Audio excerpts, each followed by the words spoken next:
एक व्यक्ति काफी दिनों से चिंतित चल रहा था, जिसके कारण वह काफी चिड़चिड़ा तथा तनाव में रहने लगा था। वह एक बात से परेशान था कि घर के सारे खर्चे उसे ही उठाने पड़ते थे। पूरे परिवार की जिम्मेदारी उसी के ऊपर है।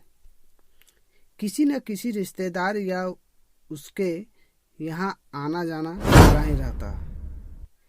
इन्हीं बातों को सोच सोच कर वह काफी परेशान रहता था तथा बच्चों को अक्सर डांट देता था।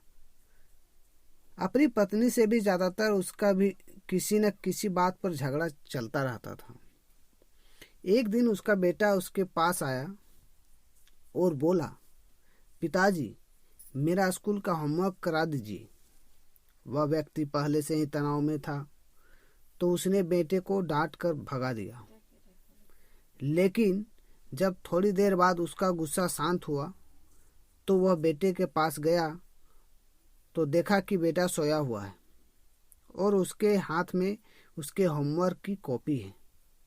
उसने कॉपी लेकर देखी और जैसे ही उसने कॉपी नीचे रखनी चाहिए, उसकी नज़र होमवर्क के टाइटल पर पड़ी।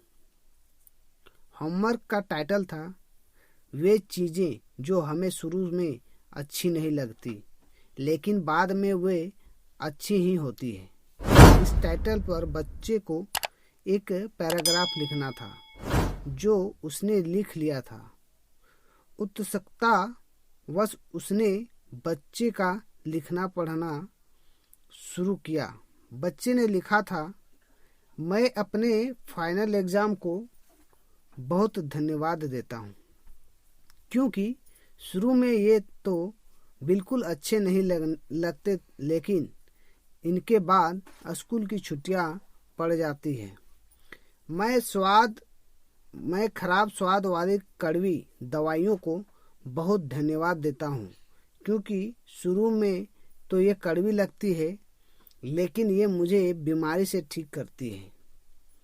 मैं सुबह सुबह जगाने वाली उस अलार्म घड़ी को बहुत धन्यवाद देता हूँ जो मुझे हर सुबह बताती है कि मैं जीवित हूँ। मैं ईश्वर को भी धन्यवाद देता हूँ जिसने मुझे इतने अच्छे पिता दिए, क्योंकि उनकी डांट मुझे शुरू में तो बहुत बुरी लगती है लेकिन वो मेरे लिए खिलौने लाते हैं, मुझे घुमाने ले जाते हैं और मुझे अच्छी अच्छी चीज़ें खिलाते हैं।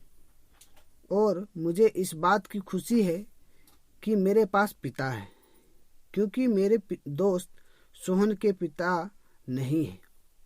बच्चे का होमवर्क पढ़ने के बाद वह व्यक्ति जैसे अचानक नींद से जाग गया हो। उसकी सोच बदल सी गई। बच्चे की लिखी बातें उसके दिमाग में बार बार घूम रही थी, खासकर वह लास्ट वाली लाइन।